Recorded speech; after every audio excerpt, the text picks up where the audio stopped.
जितनी जिसकी भागीदारी उतनी उसकी हिस्सेदारी। तो आपको नहीं लगता कि जितनी जिसकी भागीदारी है उसे उतनी हिस्सेदारी मिलनी चाहिए? क्या आप इस बात का पक्ष लेते हैं? जाति जब तक है विकास नहीं हो सकता, ये मेरा मानना है, ये मेरी स्टडी है। बहुत पहले से दलितों पर अत्याचार होता आया है और आज भी हो रहा है। तो मैं ये समझता हूँ कि दलितों पर अत्याचार कहना एक उचित शब्द नहीं है। जो दलितों के सो कॉल्ड नेता हैं वो सिर्फ अपना पेट भरने के लिए लड़ रहे हैं, या एक अशिक्षित दलित पर शिक्षित दलित अत्याचार करता है, तो इसके लिए सरकार के पास क्या कोई मजबूत अधिनियम है? और क्या ये अत्याचार नहीं हो रहे हैं? क्या ये अत्याचार आने वाले समय में नहीं होंगे? कि वो दलित बाद में हैं, कमजोर पहले हैं। मिश्रा जी, मेरे आपसे कुछ स्ट्रेट फॉरवर्ड क्वेश्चन है। जातिगत जनगणना के तहत आप इसके पक्ष में हैं या फिर विपक्ष में हैं? और एक नारा है कि जितनी जिसकी भागीदारी उतनी उसकी हिस्सेदारी। तो आपको नहीं लगता कि जितनी जिसकी भागीदारी है उसे उतनी हिस्सेदारी मिलनी चाहिए? क्या आप इस बात का पक्ष लेते हैं? देखिए मैडम, मैं तो ये कहूँगा कि आज जहाँ पूरा विश्व, पूरी दुनिया किसी और ग्रह पे जाने की तैयारी कर रहा है, विज्ञान ने इतना विकास कर लिया है, मानवता ने इतना विकास कर लिया है, वहाँ आज भी हमारे देश में हम जातियों में उलझे पड़े हैं, जातियों की लड़ाई लड़ रहे हैं। जो लोग, जो राजनीतिक दल ये कहते हैं ना कि जातिगत जनगणना होनी चाहिए, जातियों के आधार पर उन्हें प्रिविलेजेस मिलने चाहिए, ये वही लोग हैं जिन्हें देश की आर्थिक स्थिति से, देश की तरक्की से मुझे लगता है कोई मतलब नहीं। जो लोग जाति की जनगणना कराना चाहते हैं, पहले तो उनसे आपको ये पूछना चाहिए कि इस देश में जातियां कितनी हैं।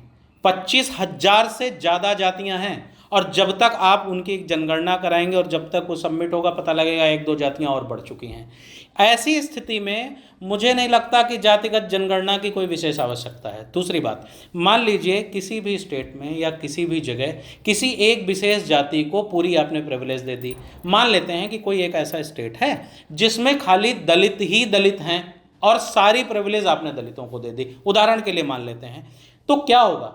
सारे दलित अगर इकट्ठा हैं तो दलितों में भी 100 से ज़्यादा जातियां हैं, 130 से ज़्यादा जातियां हैं।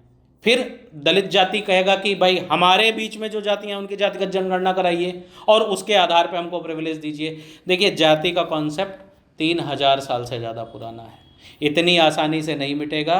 सरकार को, देश को, लोगों को, कानून बनाने वालों को जितनी जल्दी से जल्दी जाति शब्द को देश से ख़त्म करें, देश के लिए उतना ही अधिक है, उतना ही उसके पक्ष में है, उतना ही फलदायक है।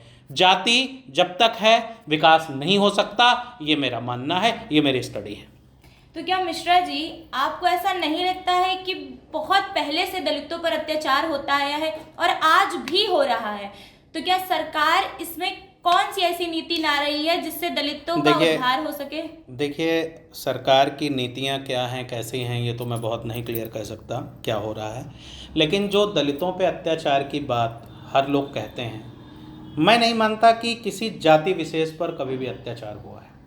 अगर जातियों पर अत्याचार हुआ है तो ये जितने भी पुराने लोग हैं, जितनी भी पुरानी चीज़ें हैं, जितने भी पुराने नाम आते हैं आज सामने, वो कभी नहीं आते। दूसरी बात, अगर जातियों पर अत्याचार हुआ तो उसके लिए आपने नियम बनाए कि भाई किसी को जातिगत शब्द से आप नवाजेंगे, किसी को गाली देंगे तो उसके खिलाफ मुकदमा लिखा जाएगा, उसके खिलाफ आपने धाराएं लगाई, उसके खिलाफ कानून बनाए गए। लेकिन अगर क्या हो कि एक ही समाज में जहां दलित, जो मजबूत दलित हैं, वो गरीब दलितों पे अगर अत्याचार करें तो उसके खिलाफ क्या सरकार के पास कोई प्रोविज़न है? उसके खिलाफ क्या कोई नियम बना है? क्या उसके खिलाफ कोई अधिनियम लाया जाएगा? और जब भी शिक्षित आदमी होगा वो अशिक्षित पे अगर अत्याचार करे तो, मजबूत आदमी कमज़ोर पे अत्याचार करे तो, देखिए, जातियों से ऊपर उठना ही पड़ेगा और कोई विकल्प नहीं है हमारे आपके पास में। जहाँ तक आप दलितों पर हुए अत्याचार की बात करती हैं, तो मैं ये समझता हूँ कि दलितों पर अत्याचार कहना एक उचित शब्द नहीं है। अत्याचार हमेशा कमज़ोरों पर, गरीबों पर, अशिक्षितों पर, शिक्षितों ने, मजबूत लोगों ने और धनवान लोगों ने किया, और वो अत्याचार आज भी अत्याचार हो रहा है। अगर जहां सरकार ने जातियों में लोगों को बांटकर उनके खिलाफ अधिनियम ले आए कि मान लीजिए अगर किसी दलित पर कोई अत्याचार होता है, कोई उसको गाली देता है, कोई अपशब्द कहता है, तो उसके खिलाफ संविधान में अधिनियम है। मानता हूं मैं इस बात को, बहुत अच्छी बात है, होना चाहिए। लेकिन अगर किसी दलित के ऊपर एक ताकतवर दलित अत्याचार करता है या एक अशिक्षित दलित पर शिक्षित दलित अत्याचार करता है, तो इसके लिए सरकार के पास क्या कोई मजबूत अधिनियम है? और क्या ये अत्याचार नहीं हो रहे हैं? क्या ये अत्याचार आने वाले समय में नहीं होंगे? सबसे पहली बात यह है कि दलितों के उद्धार के लिए दलितों को यह समझना होगा कि वो दलित बाद में हैं, कमज़ोर पहले हैं, मजबूर पहले हैं और आर्थिक रूप से कमज़ोर पहले हैं। जिस दिन आर्थिक आधार पर ये सारे नियम, कानून और एक्ट्स लगाए जाएंगे, देखिए कई ऐसी ट्राइबल जातियां हैं जो इतने गरीब हैं, मजबूर हैं, जिनके सिर पे छत नहीं है, खाने को रोटी नहीं है, कोई रोज़गार नहीं है, कोई किसी तरह का कोई आधार नहीं है, कोई अवलंब नहीं है। ऐसे लोग, यहाँ तक उनकी स्थिति बन चुकी है कि वो विलुप्त होने की कगार पे आ गए हैं। सरकार कोई भी कदम उठा ले, कुछ भी कर ले, सरकार की कोई योजना हो उनके पास तक नहीं पहुंच सकती।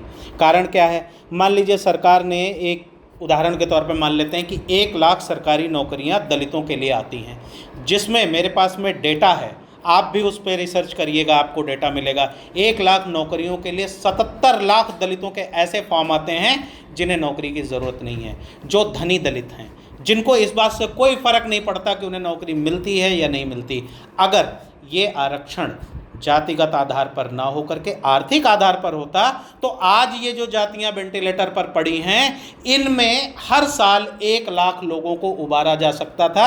और अगर एक नौकरी किसी परिवार में मिलती है तो उससे संबंधित मुझे लगता है 8 से 10 लोग तो कम से कम होते ही हैं जो उससे संबंध रखते हैं। इस तरीके से हर साल कम से कम आप 8 से 10 लाख लोगों को गरीबी से उबार लेते। और जब से हमारा संविधान लागू हुआ है 1950 से, या जब से हमको आज़ादी मिली है, आज तक शायद भारत में कोई ऐसा गरीब नहीं होता जो विलुप्त होने की कगार पे होता। तो अगर सही मायने में पूछिए तो असली मायने में अगर हम आर्थिक आधार पर आरक्षण की लड़ाई लड़ रहे हैं, तो असली लड़ाई तो दलितों के लिए हम लड़ रहे हैं। जो दलितों के सो कॉल्ड नेता हैं वो सिर्फ अपना पेट भरने के लिए लड़ रहे हैं, अपनी सुख सुविधा के लिए लड़ रहे हैं, अपनी चीज़ों के लिए लड़ रहे हैं। उनसे पूछिए कि जब भैया आप 75 साल से आज अमीर हो गए, रईस हो गए, 3-3 पीढ़ियों से आप अच्छी नौकरियां करते आ रहे हैं, अच्छी व्यवस्थाओं में आ गए, तो भी आप दलित क्यों बने रहना चाहते हैं? तो भी आप उनका हिस्सा क्यों खाना चाहते हैं? ये एक बहुत बड़ा सवाल है। और इस सवाल के सामने हर दलित को जागरूक करना पड़ेगा। हर दलित को खुद सामने आकर के कहना पड़ेगा कि अगर कोई आरक्षण या कोई प्रिविलेज मिले तो हमको आर्थिक आधार पे मिले। जो आदमी सबसे ज़्यादा कमज़ोर है, सबसे ज़्यादा आर्थिक रूप से मजबूर है, सबसे पहली मदद उसकी होनी चाहिए। इसमें ना किसी को परेशानी होनी चाहिए, ना देश को परेशानी होनी चाहिए, ना देश के नेताओं को, ना देश